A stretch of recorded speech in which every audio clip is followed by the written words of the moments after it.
Les pollutions chimiques modernes exigent un traitement très poussé. Dans la fontaine Mélusine, la purification est réalisée en 3 étapes à travers des filtres distincts. Première étape, le filtre à charbon actif retient une partie des polluants par absorption, notamment les matières organiques, le chlore et certains pesticides. Le deuxième filtre, à sédiment, opère une microfiltration qui retient les particules physiques en suspension.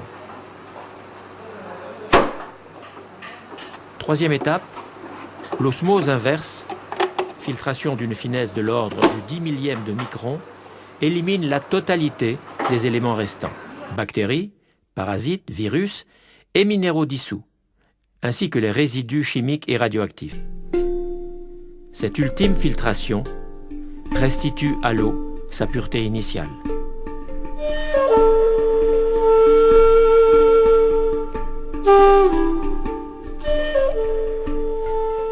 La vitalité de l'eau et son pouvoir naturel sur notre santé ne dépend pas uniquement de sa pureté physico-chimique.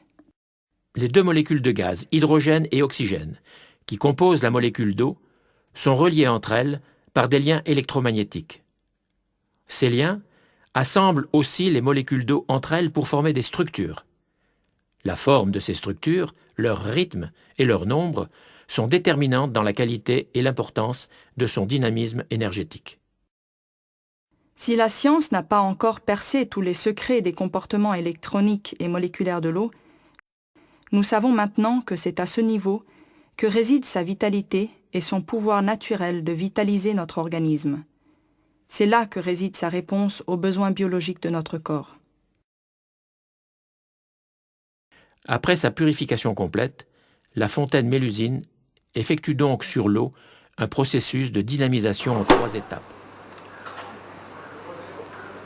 La biodynamisation est le nom qu'on donne à la première étape. Elle agit sur la structure des molécules d'eau. Ce procédé, imaginé par Stanislas Bignan et mis au point par l'ingénieur scientifique Marcel Violet, permet à l'eau de retrouver la force de ses qualités profondes et de ses attributs originels. Une énergie de haute fréquence que Marcel Violet associe à la famille des ondes biologiques est ainsi restituée à l'eau. La lumière et le son ont un pouvoir d'information particulièrement puissant sur l'eau. La deuxième étape de la dynamisation fait référence aux études qui mettent en évidence l'influence des ondes vibratoires sur la structuration moléculaire de l'eau. Citons entre autres Popp, Lakowski et Jacques Benveniste.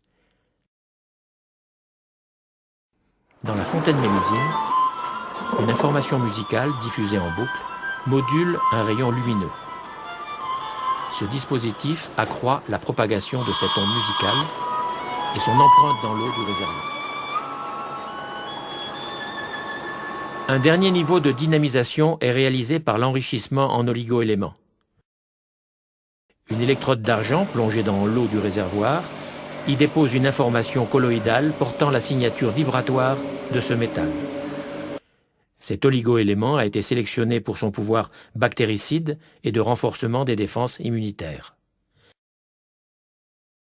Un dispositif complémentaire permet, éventuellement, de traiter l'eau avec d'autres oligoéléments de son choix.